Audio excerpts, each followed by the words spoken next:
So let's predictions for the future. George, what do you think will happen next?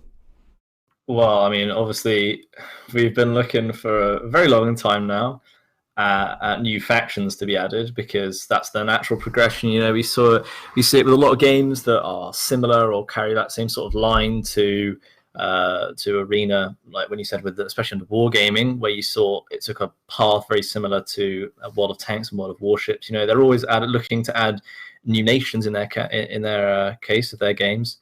But now we're looking at new factions, and obviously we're really hoping that the stuff that was confirmed under Wargaming, because it's still CA's game, the stuff confirmed, like the Japanese faction, but we don't quite know when we're going to get that. But obviously now it's in China. We can look at a Chinese faction that will probably be very fleshed out, and I think that could possibly drag a lot of Chinese players, which could really help the game's survival chances by having that kind of Chinese base. And I could really see them fleshing that out. Obviously, there's a lot they can do with a China faction, lots of different units, lots of different commanders, just the nature of sort of Chinese history around that sort of technological time. Obviously, we're also looking for factions maybe just off the east of the European ones. You know, we've got the barbarians and the Romans and the Greeks, but something like a Persia, which was hinted at definitely, and also maybe something like an Egypt. Obviously, something like Egypt plays quite a big role in like Rome 2, for example.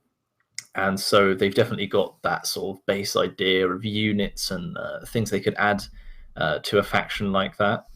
And also, a very long time ago, I think it's coming up for 5 years, they showed us a model for Spartacus, but we really haven't heard much on that.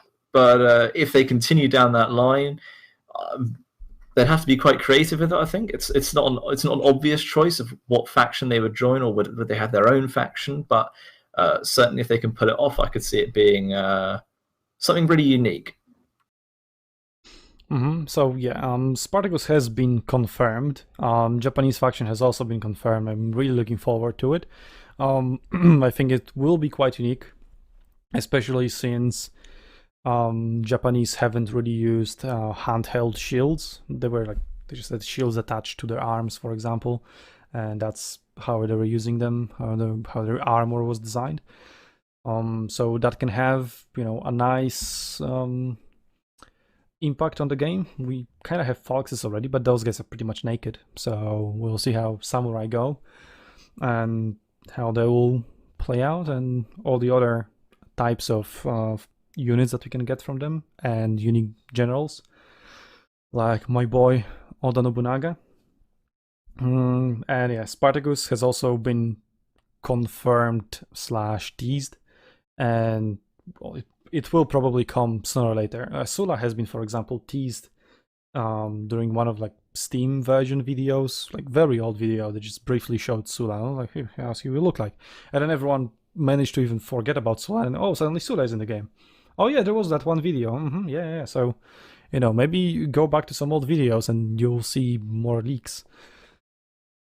And yeah, there was a very interesting discussion around Spartacus, since he's Thracian, and Thracia itself was kind of a mixture between Greek and barbarian culture, so he could be either Greek or barbarian. And again, he was captured by Romans, and that's where or was he captured by Greeks? I don't know. Anyway, he got his rebellion going on in Rome. Obviously, he fought Romans with his rebels and gladiators and stuff. So maybe he'll join Romans. They already have some gladiator units in there. Or, maybe they'll make another faction for him. Who knows? Although it would be kind of weird with how do you make a faction out of gladiators and rebels. I mean, they can do it. We'll see. Hopefully it won't be like a purely premium faction, which would be a solution, but then again it would be a terrible solution, which I already talked with developers 5 years ago. So there's that.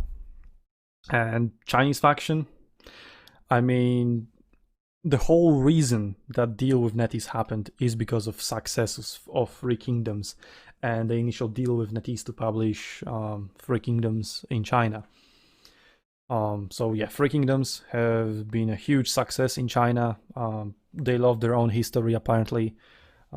Free Kingdoms was the best-selling game, Total War game ever, although the retention of players has been quite terrible actually.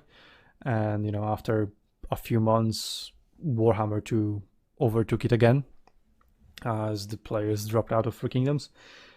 But whatever, Arena is a different case. Kind of what worries me, we can have something similar that Wargaming does, as in the Russian tanks and Russian ships are just absolutely the best. And well, okay, Russian tanks were actually pretty good, so there's also a reason for them to be pretty good in the game. But in World of Warships, also there's this balance versus reality, obviously, right? So that's another argument. But anyway, in World of Warships,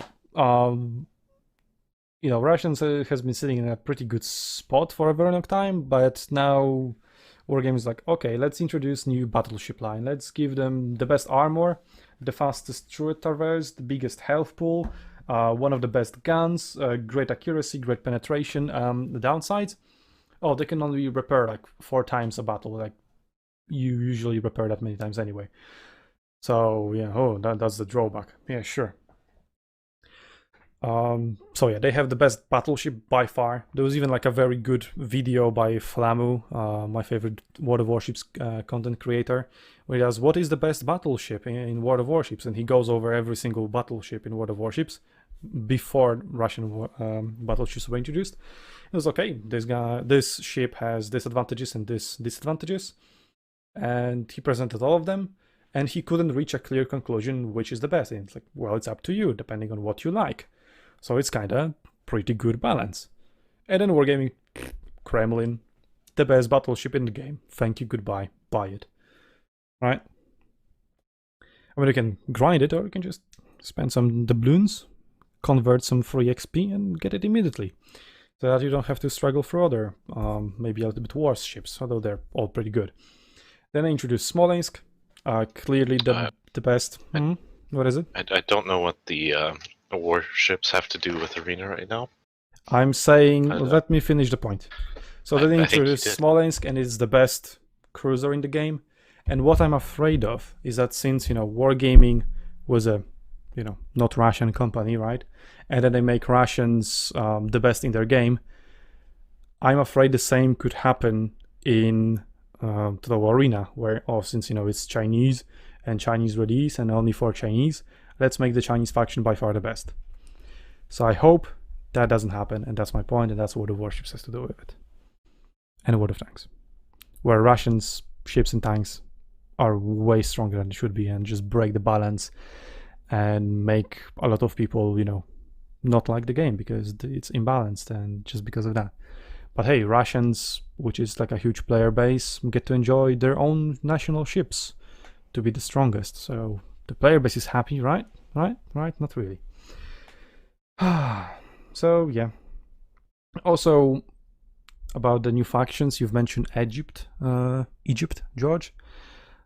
What I think is that, after they introduce some of the factions that have been confirmed, kind of, wink wink, they don't really go, or add Egypt, or add, they already added Carthage, and then add, I don't know, Macedon, which would be pretty much essentially the same as Greece. While Egypt would be a little bit unique, but yeah, they also had phalanx. They also would have elephants. They can have chariots, but chariots can come with other factions as well, like Chinese faction or some other faction, before they would release Egypt. And then you would, run into place, okay, we introduced Egypt, but it's essentially just a unique combination of other factions that are already in the game. So I think they should go outside of that and bringing like Aztecs, for example. Like Aztecs would be definitely very, very unique. And yeah, they're gonna just have fun with it, right? And you introduce something to the game and it's entirely new, rather than, Egypt. Oh, well, I guess it's like mixture between Carthage and Greece. Okay, I guess. So yes, there's that.